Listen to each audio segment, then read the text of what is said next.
Om Tat Sat. My humble prostrations to the all-pervading Brahman or God, to our worshipful Guruji, Swami Jyotirmayananda Maharaj, to all the sages and saints of this world, and to each of you, divine soul, watching today's satsang.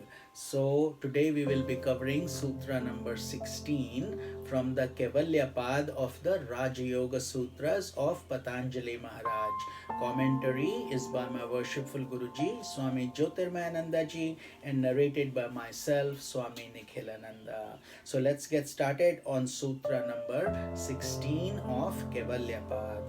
Na cha eka chitta tantram vastu tata apramanakam tadakim syat.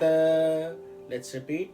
Na cha eka chitta tantram vastu tata apramanakam tadakim syat. Meaning, in addition to this, the objects are not under the control of one chitta, because when the chitta of a person does not recognize an object, turns away from it, what will happen to the object? So the explanation is, if objects depend on one chitta, then when that chitta becomes enlightened, its object must vanish.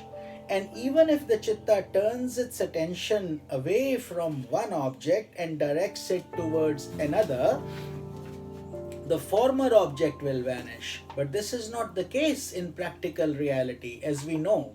So while one mind withdraws its attention from one object, there are many other minds that continue to cognize the object. So in this sutra, Sage Patanjali is validating what we covered in the previous sutra. Here he's giving his reasoning that there are different minds that look at different objects through different memories. Therefore, objects exist independent of the perceiving mind in an individual.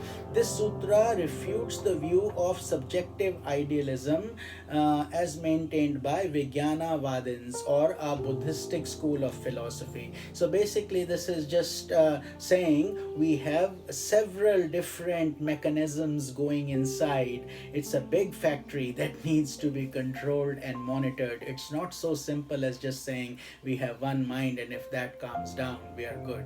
I mean, at the holistic level, that's true, but in your unconscious and in your consciousness level, there is the complex, the calculus is much more complicated. But as the big thing for us to realize is that we need to turn away from the vasanas and the gunas. Once we understand that, these details will start to fall in place by itself. I hope you understood this sutra. This is Swami Nikhilananda. Om Tat Sat.